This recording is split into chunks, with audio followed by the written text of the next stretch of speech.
Well, this is just your reminder to advocate for yourself and anybody that you may love when it comes to the medical system. Let me tell you what happened. So, early 2024, I injured my right leg. We still have no clue how exactly I did it. All I was doing was driving a little over an hour and a half away from my home, and my leg locked up, and then that was it. How I injured it just driving, I'm still confused about, but it happened. So, I wait about a month or so, and I go to the doctor. You may be wondering, why did you wait for about a month? I honestly thought I just twisted it wrong and it was just like a sprain and it was going to heal on its own. I'm an ex-softball player and I've been injured and sprained and broken so many times, I just learned to just deal with it. It'll heal. But this time it didn't. So in March of 2024, I go and I see a doctor. And I say, hey doc, we got something going on with my knee. Let's look and see and figure it out. He said, well, we'll do some x-rays. He did the x-rays and it revealed that, surprisingly for someone my size who's been a catcher for 14 and a half years, I had quite a bit of cartilage in my leg, which was a good thing according to him. And he didn't see anything else wrong with it. Nothing. But he was befuddled, befoozled, confuzzled, confused, all of those words that we do use, by the way, as to exactly what was going on with my leg, because I couldn't lift it, bend it, straighten it, walk on it, or even use it. And the amount of swelling that has gone from the ankle all the way up to the hip was pretty baffling. He said, well, my suggestion is we do some injections. I said, my suggestion is you do an MRI. I don't like needles, and I certainly don't want them in my knee when we don't really know what we're putting an injection in there for. I don't know, maybe I'm a smart aleck, but it's sometimes needed. So he said, no, I'm not going to do an MRI unless you're going to be willing to do injections or surgery. I said, well, I don't want surgery and I'm not a fan of injections. So what do we do now? He said, I guess we just deal with it. No, sir, we don't. What are we going to do? You're a doctor.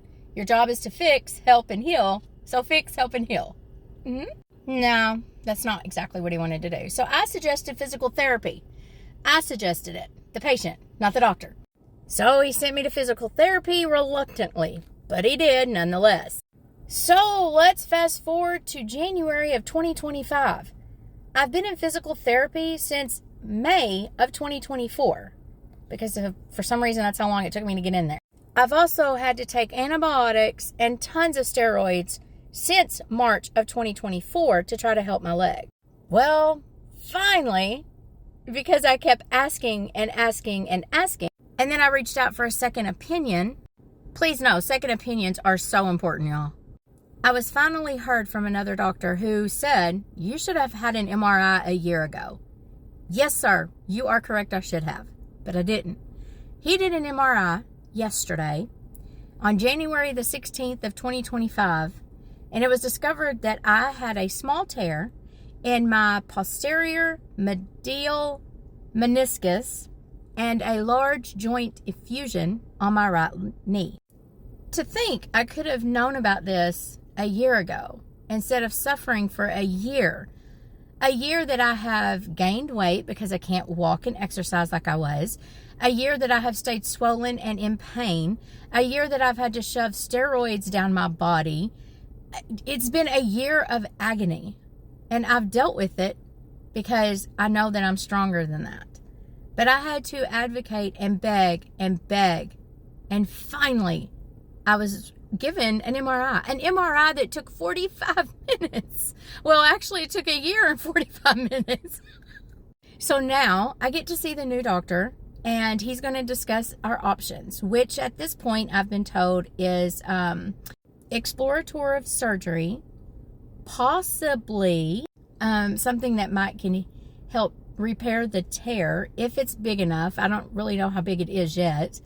And continued physical therapy, possibly injections, which now that I know what I'm injecting, I'm fine to have that done.